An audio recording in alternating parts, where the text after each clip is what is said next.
लेकिन साथियों, ये महान देश, इस देश की महान जनता ऐसी स्वार्थ और देश हित विरोधी राजनीति का बंधक नहीं बन सकता।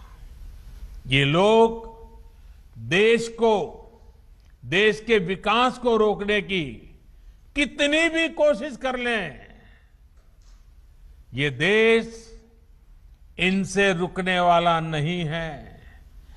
वो संसद को रोकने की कोशिश कर रहे हैं, लेकिन 130 करोड़ की जनता देश को रुकने न देने में लगे हुए हैं।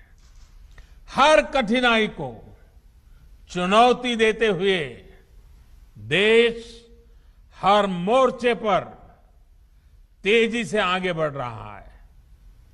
सिर्फ बीते कुछ हफ्तों के कीर्तिमान देखें और जरा देखिए, जब देश नए कीर्तिमान स्थापित कर रहा था और कुछ लोग दिल्ली में संसद को रोकने में लगे हुए थे, कुछ ही हफ्तों में जो हमने कीर्तिमान देखे तो भारतीयों का सामर्थ्य और सफलता चारों तरफ नजर आता है।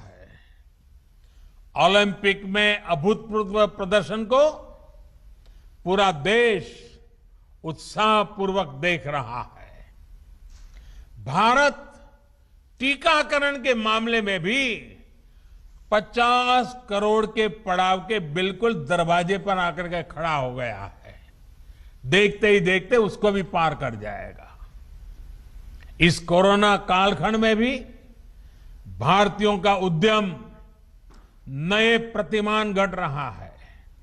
जुलाई में जीएसटी का कलेक्शन हो या हमारा एक्सपोर्ट हो, ये नई ऊंचाई छू रहे हैं। जुलाई में 1,16,000 करोड़ रुपए का जीएसटी कलेक्शन होना, ये बताता है कि अर्थव्यवस्था गति पकड़ रही है। वहीं आजादी के बाद पहली बार किसी एक महीने में भारत का एक्सपोर्ट 2.5 लाख करोड़ से भी ज्यादा हो गया। 2.5 लाख करोड़ से भी पार कर गया। 2.5 लाख करोड़ रुपए से पार होना आजादी के बाद पहली बार इस महीने में हुआ है। कृषि निर्यात में हम दशकों बाद दुनिया के टॉप 10 देशों में शामिल हुए हैं। भारत तक कृषि प्रधान देश कहा जाता है, लेकिन दशकों बाद टॉप 10 में हमारा नाम आया है। भारत का गौरव, देश का पहला मेक इन इंडिया विमान वाहक पोत, मेड इन इंडिया विमान वाहक पोत विक्रांत समंदर में अपना ट्रायल शुरू कर चुका है।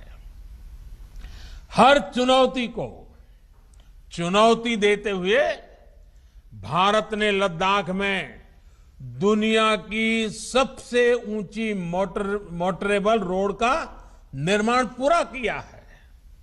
हाल ही में भारत ने ई-रूपी लॉन्च किया है, जो आने वाले समय में डिजिटल इंडिया को मजबूती देगा और वेलफेयर स्कीम को बिल्कुल टारगेटेड और पर्पज को परिपूर्ण करेगा।